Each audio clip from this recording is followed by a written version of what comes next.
किसी गांव में एक साधु रहा करता था। वह जब भी नाचता था तभी बारिश होती थी।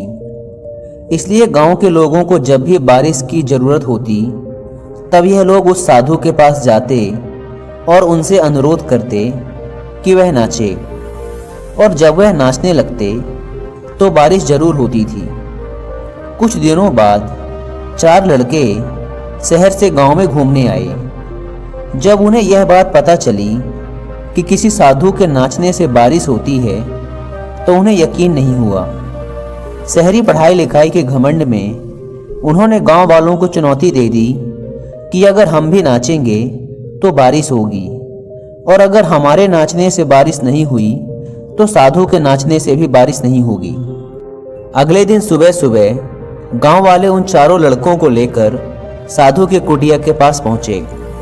गांव वालों ने साधु को सारी बात बताई। फिर उन लड़कों ने नाचना शुरू किया। पहले लड़के ने नाचना शुरू किया। आधा घंटा बीत गया। फिर पहला लड़का थककर बैठ गया, पर बादल नहीं दिखे।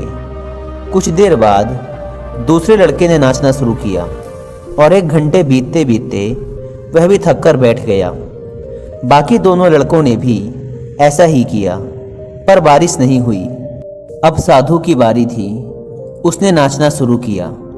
1 घंटा बीत गया, पर बारिश नहीं हुई। साधु फिर भी नहीं रुका, वह नाचता ही रहा। नाचते नाचते 2 घंटे बीत गए, पर बारिश नहीं हुई। 4 घंटे बीत गए, पर बारिश नहीं हुई। लेकिन साधु तो रुकने का नाम ही नहीं ले रहा था।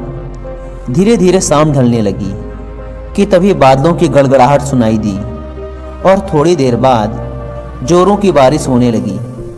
यह देखकर 4 लड़के दंग रह गए और तुरंत साधु से क्षमा मांगी।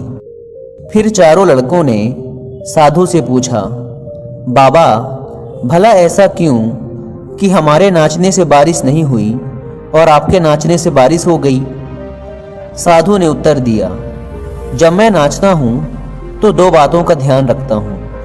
पहली बात तो मैं यह सोचता हूँ कि अगर मैं नाचूंगा तो बारिश को होना ही पड़ेगा, और दूसरी यह कि मैं तब तक नाचूंगा जब तक कि बारिश ना हो जाए। सफलता पाने वाले में भी यही गुण विद्यमान होता है।